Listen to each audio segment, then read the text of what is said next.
So hey guys, for this video I will show to you on how to set up the red light green light game of my Squid Game plugin.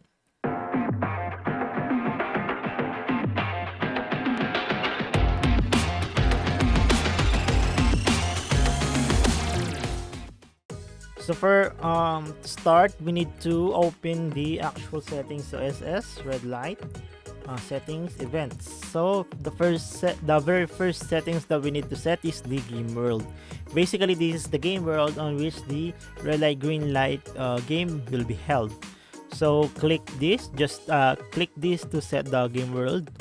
Then we have the preparation time. Basically, this will be the time before the actual game begins. So we can just set this to 15 seconds.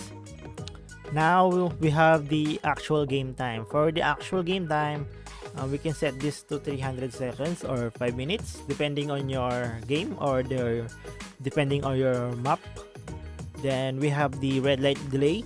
So basically this is the delay before the server switches to red light. So this is measured in ticks. So 20 ticks is equals to 1 second. So we can just set this to half a second. So 10 ticks. Now we have the red light minimum and red light maximum. So red light minimum and red light maximum are basically the delay or the the before the game start to change to red light or green light. So basically if we set this to 10 seconds minimum and 20 seconds maximum, it will choose a random between 10 and 20 seconds before the game starts to count to 3 2 1 red light. Yeah, I hope you understand that. Then allow to look. Basically if you want the players to look during red light, we can just set this to true. Allow to interact, we can just set this to true. Allow to sneak, true. And allow auto end. This means is that when there are no more players in the game field, the game will automatically end. So we can just set this as true. And now set game field. So as I've said before on the lobby, game fields are or all the fields are measured or are set per chunk, or they are chunk based. So basically this first chunk is a game field, but this one on the opposite side is not. So we can just set multiple add, select this corner. Then we need to move on the opposite side to select the other corner. Yeah, so here is the opposite corner. So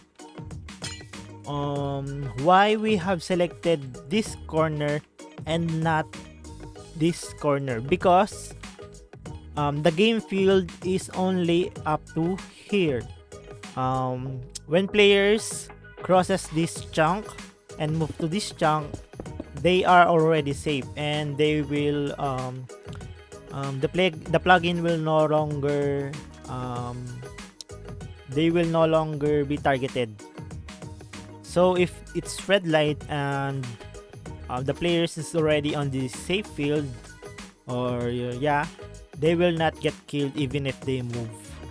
So once the player reaches this and there's no longer players on this field, then the game will actually end.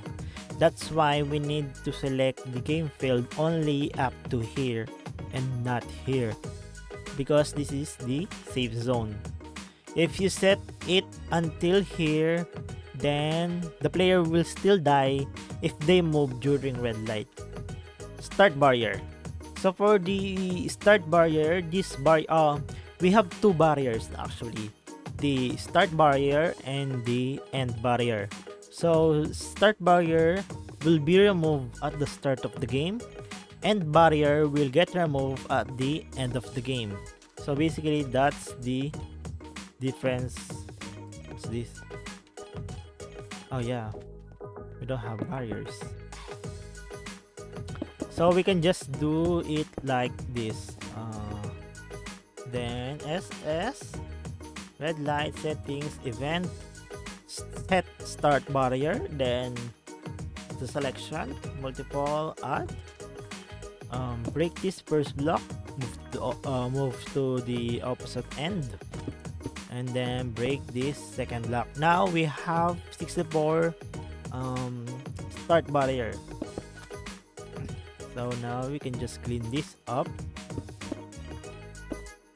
and then the next settings is end barrier. So we need to move to the end. So end barrier. So to set the end barrier, same thing as before. We can just click this, then the selection multiple add, then break the first block and break the second block. But for us, we will not break this because we will do a different thing. So we have this guard. So basically, what we can just do is this command npc or as I've said before, I have installed the CMI, so we can take advantage of the CMI warp. So I already have set the warp command. So CMI warp dark room. So what we can just do is copy this command, and then we can just do is npc select to select the actual npc. Then we can just do npc command add, then the actual command, then the player name, which is this one. I already have this command for this guard, so if we right click this, it will automatically teleport us to the dark room game. So before that, we need to finish up the setting for the red light green light. So open the red light green light settings. So should kill all. Basically, this is the same thing for the lobby kill all command. So basically, when the players are not on the next game field, they will get eliminated. So we should always set this to true to prevent players from roaming around and breaking the game. Auto start next game, set this to true. Basically, as the title says, it will start automatically the next game. Then the next game delay, this is the delay before the actual game or the next game starts. So we can just set this to 30 seconds. Basically, this delay is for players to move from one location to the other. Yeah, this is the main settings for that. So now that we already finished on all of the settings, we can just move to the next game. So another settings on this corner is flash all data. Be careful because you can't undo this. So basically, this will flash all the data that you have set for this game, for this lobby. So we won't do this, so we'll just go to the next game. So now this is the next game, which is the dark room PvP game. See you.